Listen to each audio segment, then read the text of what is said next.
Hello everyone out there. I'm here today to do a short tutorial video for anyone who is just starting to play the flute, and particularly the drone flute.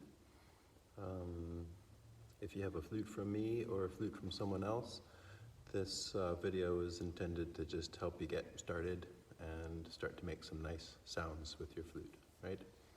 So the first thing that we're going to look at is the totem, which is the piece that's tied onto the top of the flute there. This piece is movable, and you should be able to kind of scooch it back.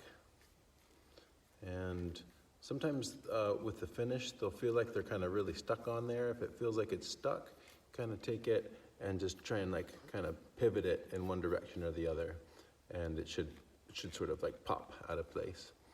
And once you've got that popped out of place, kind of scooch this thing back. This part is here in some ways to be able to slide it back. Once you've played it for a while, sometimes this little groove and this little groove right here called the flute will get filled in with precipitation, will get filled in with water droplets.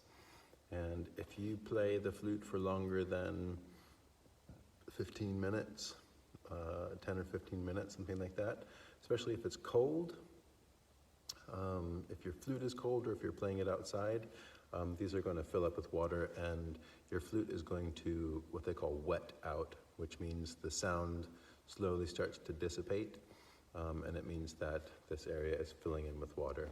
So one thing that you can do after you've played is it's good to kind of slide that thing back and take a little cloth or something and just kind of dab this area right here to get the moisture out, and allow it to just kind of sit like this when you're done playing with it, so that the whole entire the slow air chamber inside the flute there can dry out as well.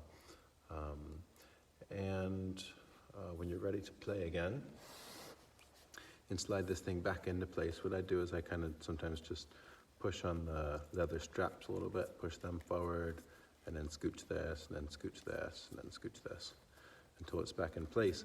And by in place, what I mean is there is a vertical wall on the totem right here.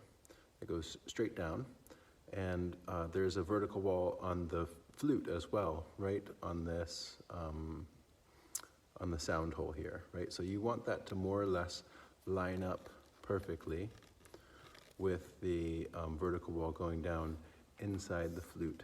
Don't know if you can see that, but yeah, this little chimney area right here really just sort of hugs the hole on the inside of the flute, the sound hole. That's where you'll probably get your best sound, but what I recommend you doing is set it up, play it a little bit, maybe try moving it forward just ever so slightly, like a 32nd of an inch. Hear that? It's kind of, it's jumping an octave. It's jumping to the next octave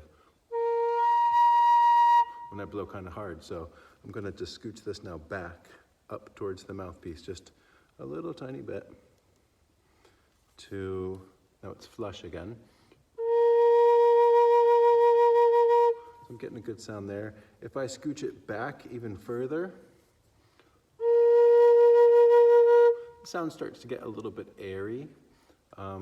So yeah, play around with that and scooch it just in micro movements, up and down, until you find where it sounds the best for you. With that being said,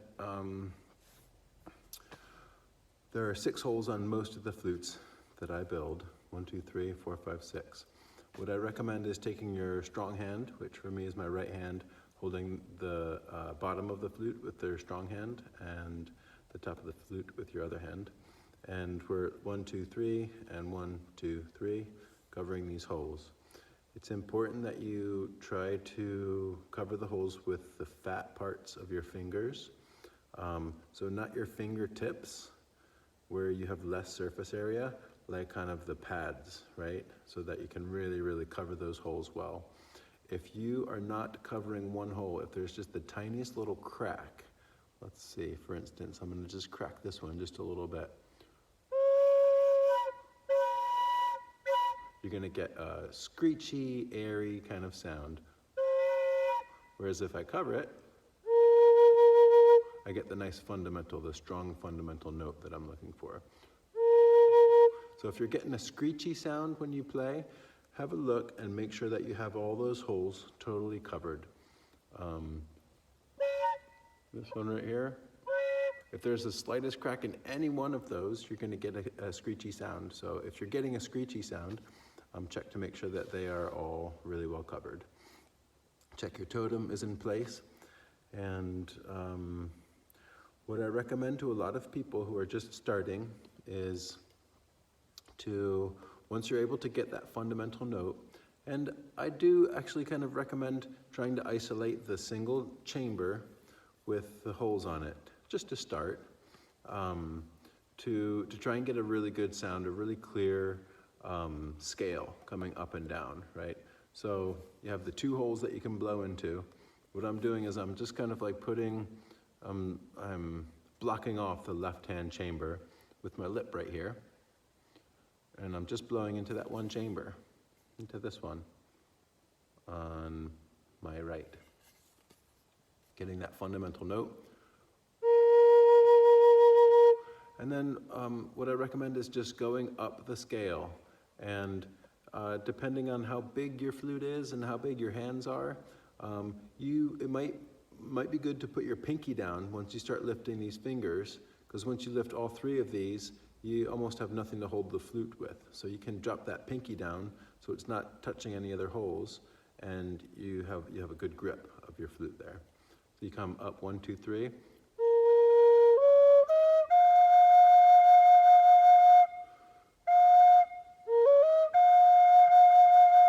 And then leaving your ring finger down on your upper hand, whichever hand that is, then you're coming up with 1, 2, 3, 4, 5.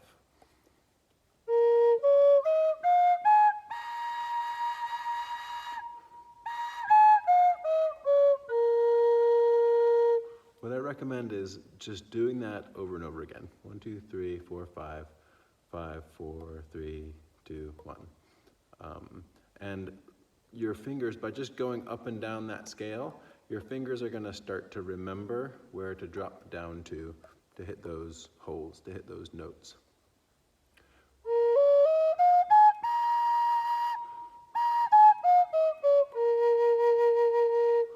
Another thing that I'll recommend is when you start doing this, take a pretty good deep breath, and when you get to the higher notes, maybe give it just a little bit more breath pressure, because a lot of people have the tendency to be running out of air when they get to these two higher notes.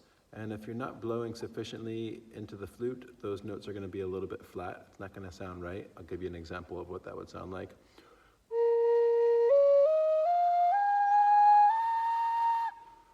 You want to really blow hard, a little harder when you get into those higher notes.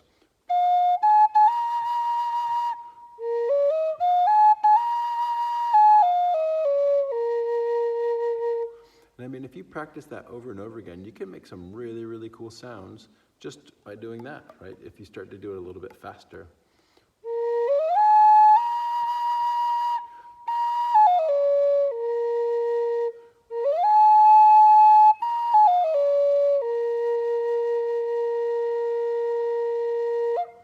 Okay, so that's one thing that you can do. And then once you feel comfortable with that, adding the drone is really great.